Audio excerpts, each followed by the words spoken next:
Бүгін дағандайлар жоқ емес. Мешіт көбейіп кетті дейді.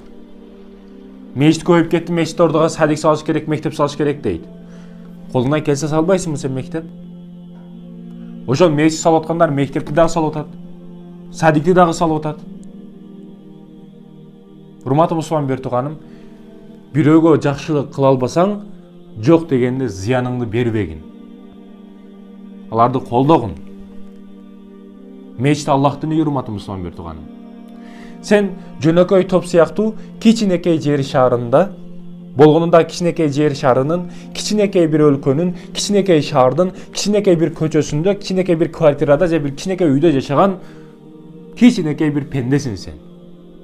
Анан бүт ааламды, чоң планеталарды, бүт жер шаарыны, биз билбеген миңдеген, миллиондогон жаныбарларды, жаратылышты, сага көрүнгөн, көрүнбөгөн, бизге бар билинбеген, бары жокту жараткан Аллахтын үйү мешитке каршы чыкпагын, урматы мұсылман бертуғаным.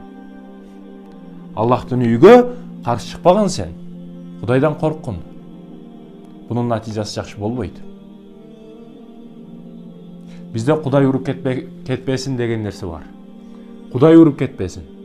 Кудай уруп кетсе, урматы мұсылман бертуғаным. Ал Кудай уруп кетти дегени жаш балдар жаштык кезде бир устазы ушундай түшүнүш экен, не Кудай келип урабы деп. Жок. Кудай уруп кетсе, урматы мұсылман бертуғаным, балаңды алкаш кылып коет. Балаңды инвалид кылып коет. Балаңды инвалид кылып коет. Ошол баланы кантип түзөтөм, кантип давалаймын деп өмүрүң кантип өтүп кеткенин билбей каласың. Кудай уруп кетпесин. Кудайдын үйгө каршы чыкпа. Эч качан оңбойсуң. Урматы мұсылман бертуғаным, кадамыңды ойлоп басыш керек. Кадамыңды ойлоп бас деген сөзгө 10 томдук китеп дагы жазса болот. Кадамыңды ойлоп бас. Кудайдын үйгө каршы чыкпагын.